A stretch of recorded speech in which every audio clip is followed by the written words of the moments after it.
Welcome back, everyone, to the Deep Dive. We're diving into a pretty fascinating topic today. A bunch of you have been asking about the limitations of AI, specifically why artificial intelligence makes mistakes sometimes. Right. Those moments where it just seems to stumble.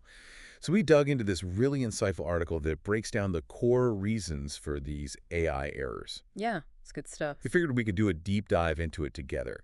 By the end of this, you'll have a much clearer view of what AI can and cannot do reliably. Absolutely. The hype around AI can be overwhelming, right? Oh, for sure. But taking a closer look at its limitations, I think that gives us a more grounded understanding of its true capabilities, which is what we are all about here on the Deep Dive. Exactly. So let's unpack the first big reason for AI errors. Yeah.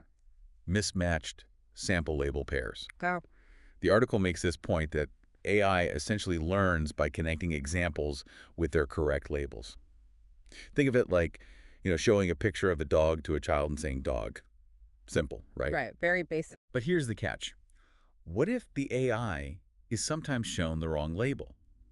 So, like, you show it a dog, but label it as cat. Now, the AI doesn't always pick up on that mistake.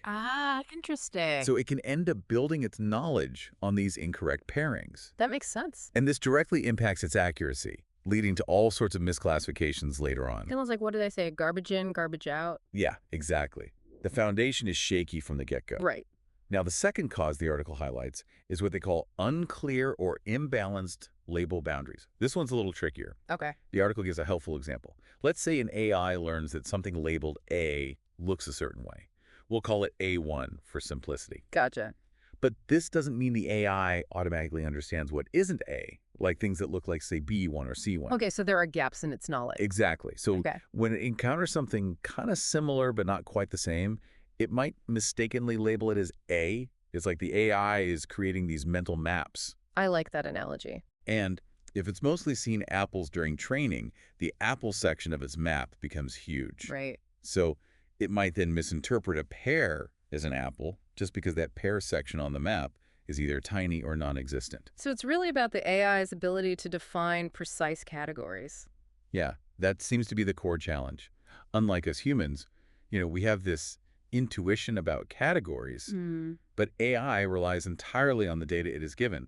And if it's not explicitly told what something isn't, then those boundaries remain fuzzy. It's like learning by only seeing the positive examples and then not being able to recognize what doesn't fit. Precisely.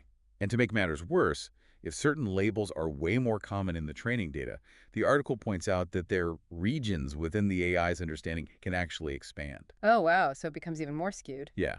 And that further increases the chance of things being misclassified under those overrepresented labels. I see. So it's not just about the boundaries, but also the relative sizes of those categories in the AI's mind. Exactly. All right, the third big reason for AI errors is a little mind-bending. The article calls it a discrepancy between the training data and the testing data. Okay, break that down for me. So basically, AI operates under this assumption that there's some overlap between what it learns from and what it encounters later on. Like it expects to see some consistency. Exactly.